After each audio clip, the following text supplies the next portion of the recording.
Hello students, welcome to lecture number 22. Topic for today's session is product layout versus process layout.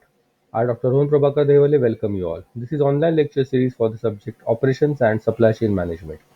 Don't forget to like and subscribe.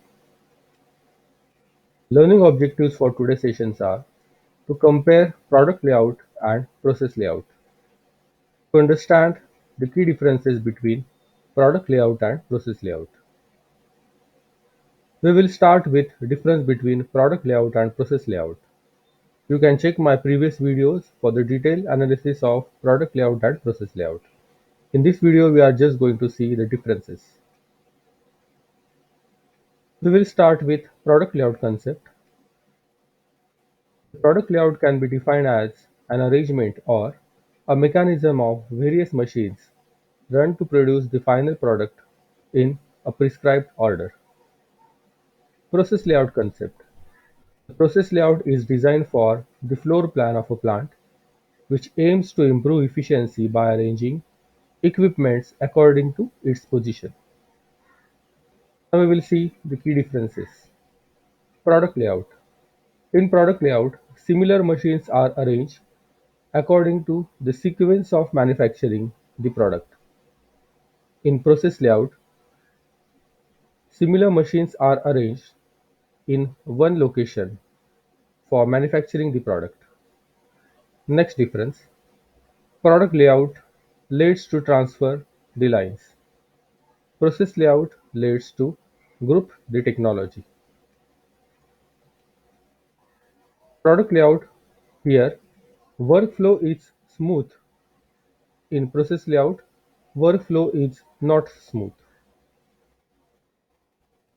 Product layout is meant for mass product and extremely less job variety. Process layout is meant for moderate production and more job variety. Full automation in material handling is possible in product layout. Automation in material handling is not effective in process or functional layout. Machine utilization is poor in the case of product layout, and machinery utilization is better in process layout. Job movement is very less in product layout. Job movement is comparatively more in process layout.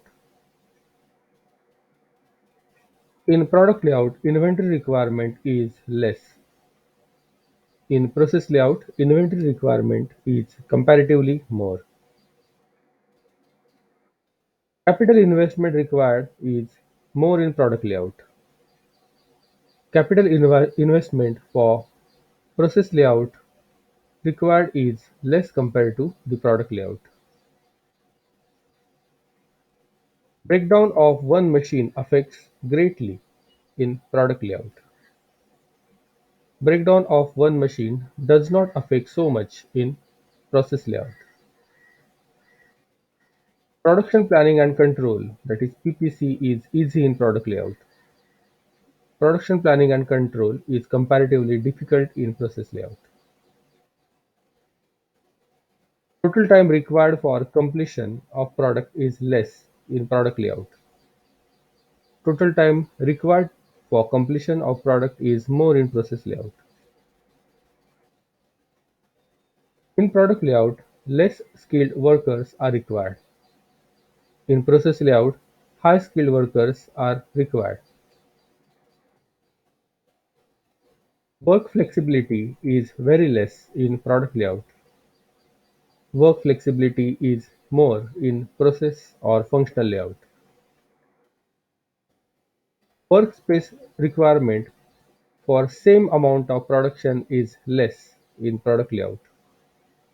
Workspace required for production of same amount of products are comparatively more in process layout. Monotony in working is more because jobs are repetitive in nature in product layout. Monotony in work is less because jobs are non-repetitive in process layout. Product layout is used in mass production or assembly work. Process layout is used in job order production or maintenance job of non-repetitive type of work. This is the typical example of product layout. We can see three sections: material component, assembly feeder line, and storage and shipping. We can see there are n number of actions those are taken place in case of product layout. This is a typical example of process layout. We can see job X and job Y. They are gone undergone through various departments, like job X is undergone through receiving and raw material storage, then foundry, then rough machine, again to foundry, then fabrication department. Two tasks will be there in fabrication department. After that, painting and packaging and shipping. So this is the example of process layout. Production of kitchen and cabinets. For more detail, you can read in the book Operations and Supply Chain Management by Simba Publication. In my next video, we will learn fixed position layout. Learning outcomes from today's session: we have compared the product and process layout in detail. We have seen the key differences between product layout and process layout. Don't forget to like, share, comment, subscribe, and turn on the bell icon for further notifications. Thanks for watching this video. Keep learning, keep thinking. These are some references I have used to prepare this video.